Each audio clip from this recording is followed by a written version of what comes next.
You mustn't give up all hope yet.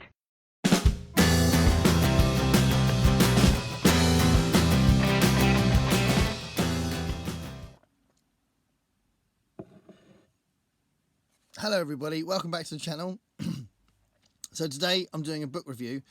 This is a book review of a book that I'd heard a lot about, but I hadn't read it yet, and I just had it on a whim. I thought I'm going to buy it, and I started, and because I bought it in a place where there was a train journey afterwards, I thought I'd start it on the train.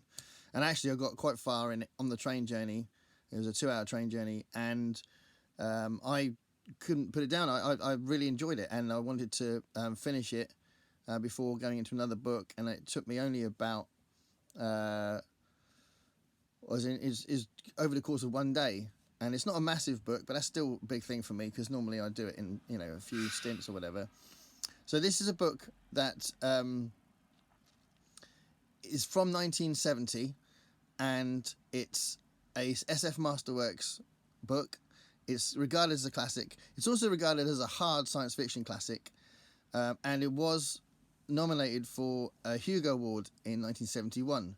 But funnily enough, it lost out to Ringworld, and I'm not a massive fan of Ringworld. That was underwhelming for me, and I like this more. So this is Poul Anson's Tau Zero. It's a book about the Leonora Christine, which is a ship that's been given a mission, a 5-year mission, to travel to a distant star to find a planet which can sustain life, and hopefully colonize the planet.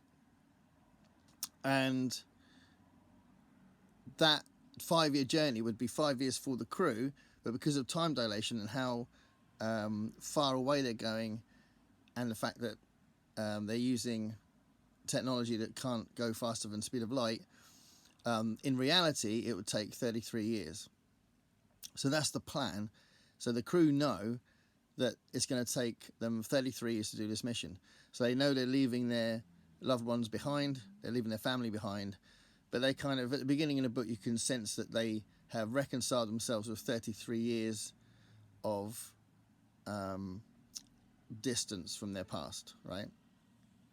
And that is a really important part of the plot, because it all kind of gets much more complex, because that acknowledgement that they're going to lose 33 years of their contact with their previous life is shot to pieces by the end of it. So I won't give any spoilers, but the point is it develops into much more than that, so it doesn't go to plan.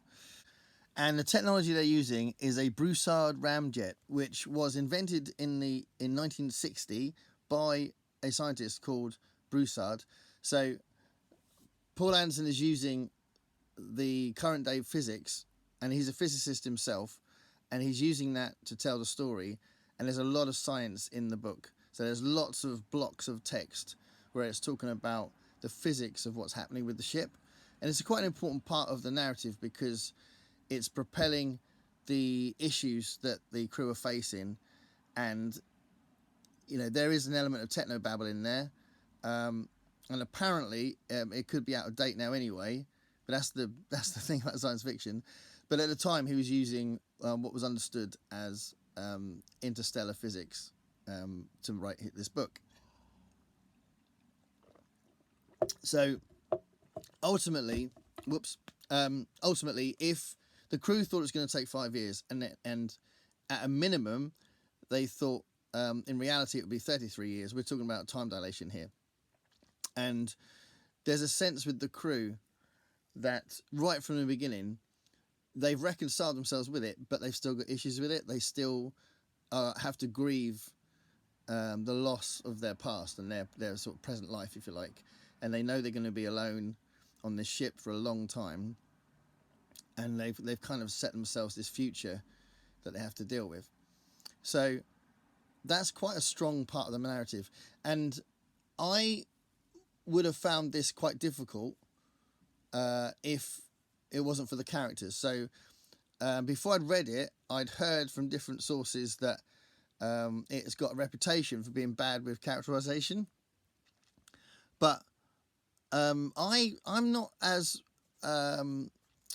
severe with that, because actually the characters kept me going. So I think I get it, because there's 50 people in the crew, and you get to know about 10 of them, and about 4 of them in more detail, and some of them are archetypes, a couple of them are stereotypes, but I don't think it's much of an issue, because what they actually say, and some of the quite emotional passages in the dialogue, are really ramming home this idea that they are very worried about being on their own.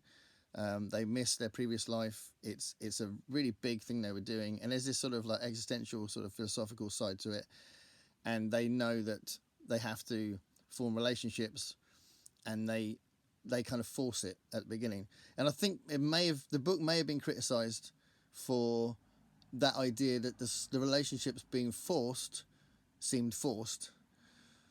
But I think that's the point. I was quite happy to buy the idea that some of them would be kind of panicking, if you like, about the situation they were in, and feeling like they had to form a relationship. So they had to kind of artificially create the relationship and then see how it went. There's lots of that going on. And because it's not, it doesn't go that well, and because there's jealousies, and because there's distrust, and there's dissatisfaction, all that kind of stuff builds through the book. And I think that means that the relationships aren't very stable. So I think the book's been criticised for the idea that he created unstable relationships, but I think that's the point. So there's a bit of a soap opera element to it, but I think a lot of it works. And there's a central character who's a complete, well, most of the book he's a complete dick, and then you kind of end up having some empathy for him, but he's kind of like an archetype masculine leader kind of thing. And I think that, again, you know, when you're in a situation where you're on your own, and you're kind of left to your own devices, and you've got that sort of Lord of the Flies thing happening, you do get this sort of alpha male that's sort of pushing people around. I don't think that's so weird, and I think that most books would do that. So I think that's all good. I haven't got a problem with that. But what's interesting I found with this book is it's kind of got 2 personalities. So the characterization stuff, the stuff where the book is concentrating on the characters and the relationships and the dialogue, if you like, is written very differently, it seems, to the other blocks of passages which are more scientific, and the storytelling elements are in both, but because they seem to be 2 very different ways of storytelling. I don't think it jars, but I think it's an interesting character of the book, you know, of the narrative voice, that you do adjust to it quite quickly. But it's kind of strange at first that you're reading something that's written quite differently at one point, and then you're getting into this hard science where it's just a completely different way of writing. So I do think that's interesting. But it's epic scale. It's very, like I say, it's very philosophical with this big hard science setting. And what it says at the end is a massive statement about the universe, which clearly goes well beyond our knowledge of physics. And there would be a debate about whether it was true or not. But again, it's science fiction, and it's, you know, it's like, you don't read Childhood's End by Arthur C. Clarke and go, well, the ending was a little bit weird, because that won't happen, will it? So, you know, I do think you have to give science fiction its space to interpret the universe. So the ending is quite brave, I reckon. He's definitely gone for a huge scale as far as what he was going to explore in quite a short book. But I like the fact it's quite short, and I think that what he's trying to do in the book is successful, and it does work because of its size. So I've got another book by him, which is The Boat of a Million Years, and this is like 500 and something pages. How long is it? Yeah, 600 pages, pretty much 600 pages. That's huge, and there's like some blurbs on the back with people saying it's got a fantastic, huge cast of characters, and they're praising the book. But I do feel like if this book was this size and all 50 members of the crew were hugely detailed, and you wouldn't get that criticism of the characters not being fleshed out enough, I think it would be really boring. So, well, it could be anyway. It could potentially be really boring. So I think the pace was really good with this, and it kept me interested. I just feel like if I know about 50 characters, would he be as good at painting those characters as Stephen King is?